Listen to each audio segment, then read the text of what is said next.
Manfaat bermusyawarah. Yang pertama, melatih kita untuk berani menyampaikan pendapat. Yang kedua, menyelesaikan masalah yang ada dengan secara baik. Yang ketiga, pengambilan keputusan yang adil dan bijaksana.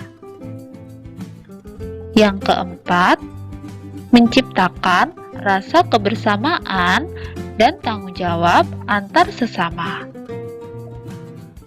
Yang kelima, menghargai pendapat yang disampaikan oleh orang lain.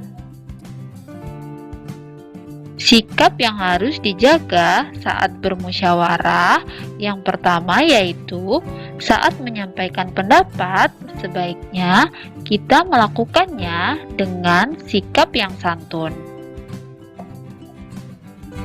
Yang kedua, saat orang lain berpendapat, kita sebaiknya mendengarkan dengan seksama dan menghargainya.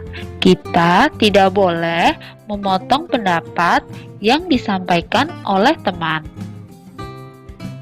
Yang ketiga, hasil musyawarah merupakan keputusan terbaik yang disepakati bersama.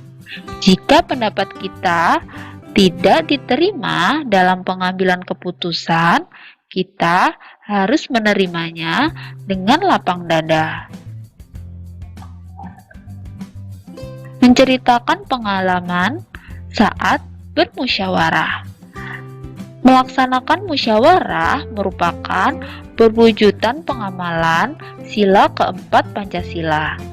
Di sini terlihat anak-anak sedang melakukan musyawarah di dalam kelas. Ketika sedang melakukan musyawarah, mereka dapat menyampaikan pendapatnya. Selanjutnya, membuat kalimat dengan kata-kata baru dari teks tentang benda-benda di sekitar. Kita dapat membuat kalimat dari kata-kata yang kita temukan dalam teks. Sebelum membuat kalimat baru, kita harus mengetahui arti kata tersebut.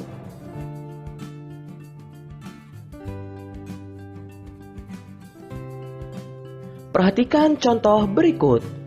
Contoh kata karton, artinya kertas tebal untuk kulit buku, gambar, dan sebagainya dengan berat dasar 150-600 gram. Contoh kalimat, aku membeli karton di koperasi sekolah. Selanjutnya, menyajikan informasi tentang benda-benda di sekitar. Informasi tentang benda-benda di sekitar dapat diperoleh dari teks yang kita baca. Informasi yang kita peroleh dapat kita sajikan dalam bentuk bagan.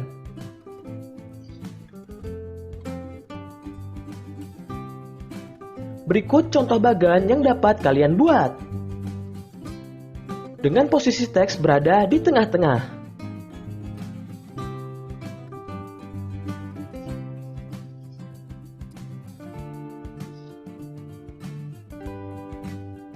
Ayo, bacalah sebuah teks tentang benda-benda di sekitar. Temukan informasi dari teks tersebut, sajikan informasi yang kamu peroleh dalam bentuk bagan.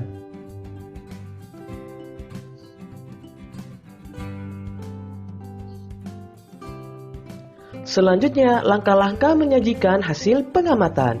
Informasi tentang benda-benda di sekitar juga dapat kita peroleh melalui pengamatan.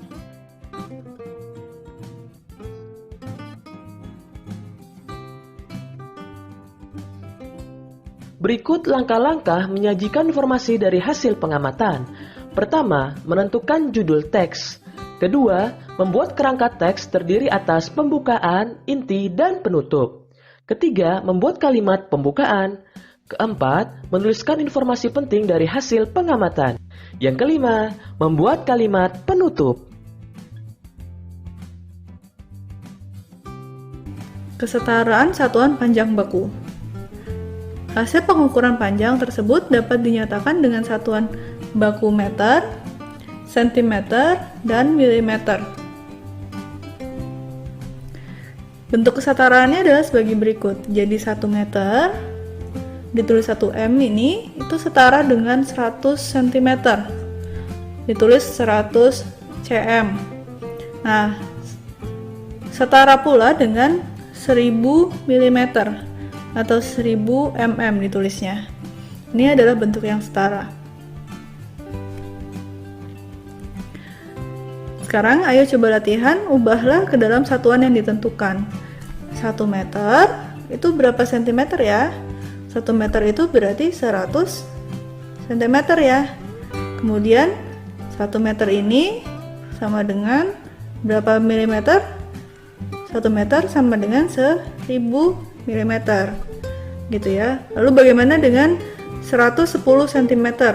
Nah, kita bisa pisahkan 110 cm itu berarti bagian 110 itu berarti 100 ditambah 10 ya. Bentuknya dalam sentimeter. Ini berarti 100 cm ditambah 10 cm. Nah, 100 cm ini berarti 1 meter, setara dengan 1 meter kan? Dan 10 cm tetap. Jadi kita pindahkan di sini 110 cm sama dengan 1 meter 10 cm. Kesetaraan satuan panjang baku. Satuan baku yang sering kita gunakan sehari-hari antara lain meter dan sentimeter. Saat melakukan pengukuran, kadang hasil pengukuran tidak tepat menunjuk ke angka tertentu. Perhatikan contoh berikut. Berapa panjang sapu berikut? Nah, di sini kalau kita lihat lebih dekat, panjang sapu itu kira-kira di sini ya. Nah, ini adalah angka yang ditunjukkan oleh meteran. Hasil pengukuran menunjukkan ke angka 105 cm. Nah, 105 cm itu kalau kita ubah ke bentuk yang setara, 105 cm itu berarti 100 cm dan 5 cm ya. Karena 100 ditambah 5 adalah 105. 100 cm ini setara dengan 1 meter dan 5 cm nya tetap. Jadi 105 cm itu setara dengan 1 meter 5 cm.